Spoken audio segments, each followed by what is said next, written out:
The NHL is absolutely horrified of this. This is for the first time in a very long time. We have some updates surrounding the Leaf directly from Craig Berube that not only has fans fairly fired up, the NHL should be horrified of what's about to come for this team. I'm going to break down exactly what those updates are and discuss what it means going forward, as well as a few other interesting things as we approach the beginning of what's going to be a wild training camp into preseason into an important regular season. A ton to go over today, folks. You're going to want to stay tuned to the end of the video because there's also a tidbit there that you're going to want to stay tuned for. But before we get into it all, if you're a part of that 71% who aren't subscribed to the channel, this is the place to be for daily Leafs content. Thank you guys for continued support. Darius, we're at the point now where we're getting closer and closer, as we all know, to the beginning of the regular season. We're actually getting some pretty substantial updates here. And Craig Berube revealed some interesting comments that I think this Leafs team is going to be a lot better than a lot of fans of other teams and even some Leafs fans think. And there's one player as well in particular that is prone for a breakout season. Let's dive right into a bunch of different things here. We're going to dive into, let's start with Mitch Marner and Craig Berube's comments, because for the first time in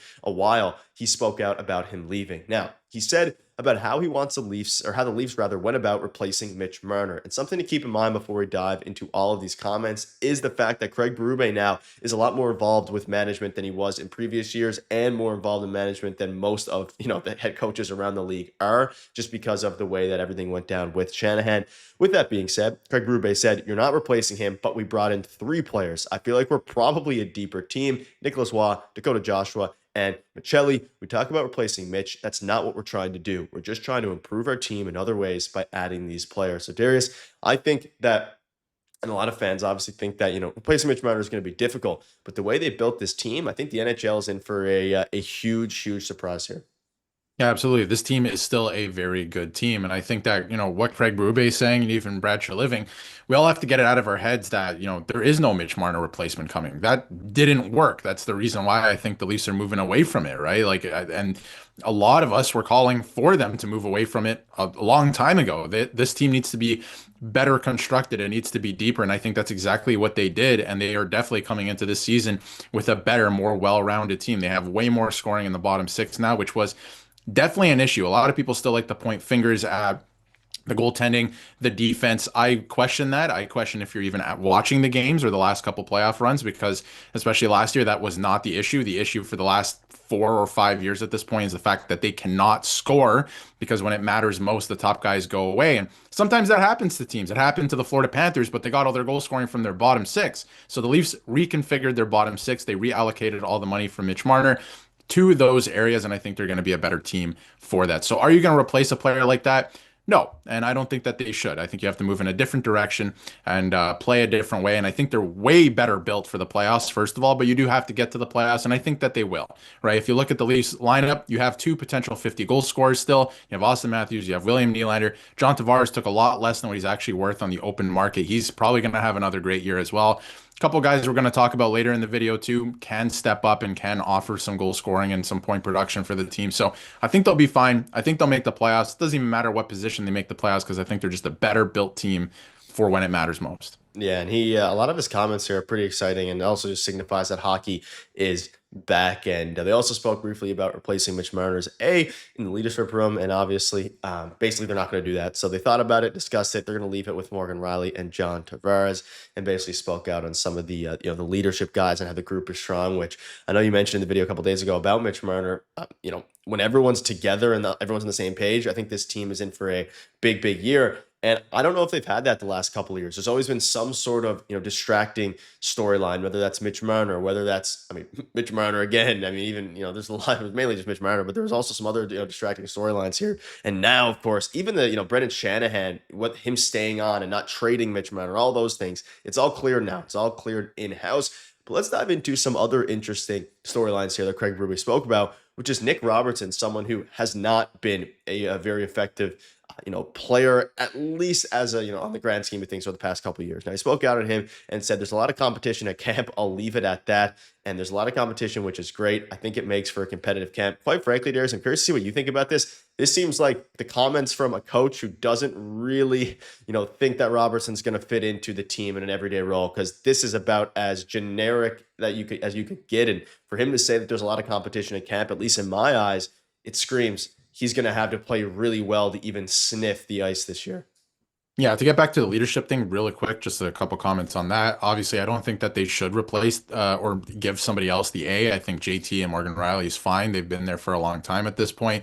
JT's obviously been the captain of this team before. That's fine. Matthew and I spoke out and said that missing Marner will hurt the team in other ways in terms of he was always the leader organizing events and he was in control of the music. So to that, I say find a new group leader and find a new DJ and go win a Stanley Cup. So other than that, moving forward to training camp, obviously, Nick Robertson, it's a big question mark, right? I mean, with a lot of the guys that they brought into the team now, Dakota Joshua, he can bring some scoring. He brings size, he brings physicality, right? Like Nick Robertson doesn't necessarily bring the other two things. So that's an interesting question mark. What's up with Bobby McMahon, right? I don't know if it's necessarily about Nick Robertson. If Nick Robertson had a solidified spot, I think the comments from Craig Berube would be a little bit different, but it's not the case. They re-signed him. They're going to bring him back and see what happens. But as the days go on here and we creep closer to when the guys are reporting to camp, the less I think that they're actually going to make a significant move before at least the middle of preseason, because I think they want everyone to come in and just see what the chemistry looks like, what guys' fitness levels are like, how ready they are to buy into the system, right? Maybe they find out Nick Robertson just isn't for this team anymore, right? And then he's the guy that they're trading. I'm not necessarily saying it's going to happen. Maybe they find out it's Bobby McMahon. Okay, yeah, actually, we don't have a spot for him on this team anymore.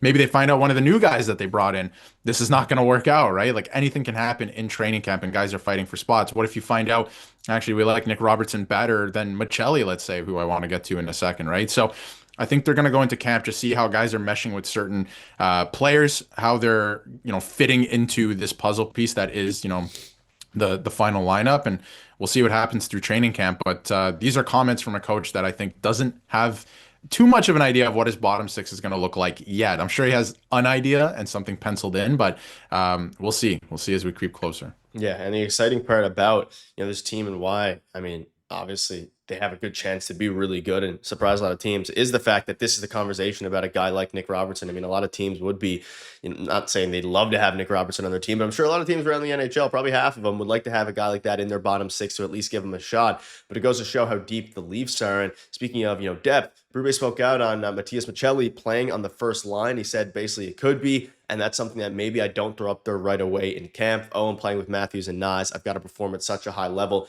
I don't think he starts the season on the first line. I mean, that's just a lot of pressure for a guy who is still young, coming off of also something that needs to be kept in mind, a down year, right? So if you put him on a down year, then you play him with, the great guys. Could either be a genius move, could work great, or it could put too much pressure on him.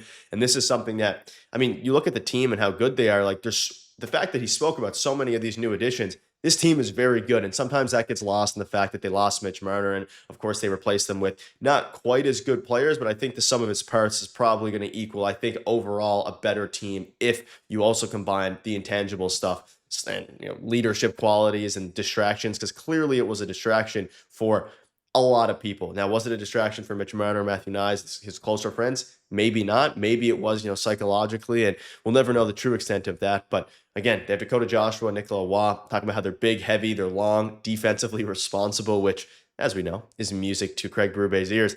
This team is just fantastic, I think, and they're in for I think they're going to surprise a lot of people, and I've come a long way here with where it was. Even though they haven't made a move in a month, I think they're in for a very good spot. Though I still think they're one move away from being true Cup like favorites, for example. But I still think they can compete with their current squad, and still wouldn't be surprised if Brad Treliving pulls off a move here before the season starts. I agree with being one move away from being, a favorite to win the Stanley Cup, that's for sure. But I still feel very good, and I have since they made these moves earlier in the summer.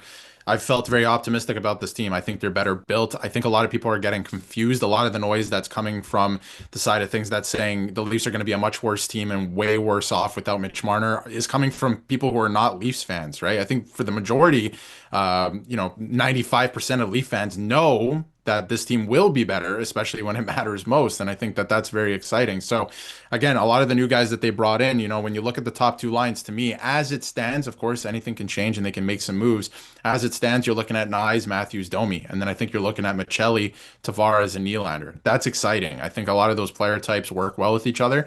And then when you look at the rest of the lineup, you got scoring, you got physicality, right? David Kampf, he's a one-dimensional player, just defensive, right? But now you have a guy who's more offensive and was a second line center, and Scott Lawton, who's penciled in to be your fourth line center. I think that's pretty good. You're a deep team in that way. The defense looks good. We know that they worked well last year. Maybe they're one piece away, an offensive guy away from, really contending and having a fluid blue line. But the goaltending is good, especially for this year. It's locked up. So I'm feeling really good about the team. I think a lot of the noise coming from people not feeling good about the team is just coming from people who aren't Leafs fans, but live in the market or whatever, have their thoughts on the Leafs, because of course everybody has their thoughts on the Leafs. But if you've watched the games, and especially the playoff games for the last 5, 6 years, you know that this team is much better built for that moment. You just have to get there, right? And I do think that they will, and we'll see if they end up making a move and who ends up making the team as well, because it's going to be interesting. I got a lot of guys who would be sitting in the press box right now that would have been on the ice last year. Yeah, and obviously,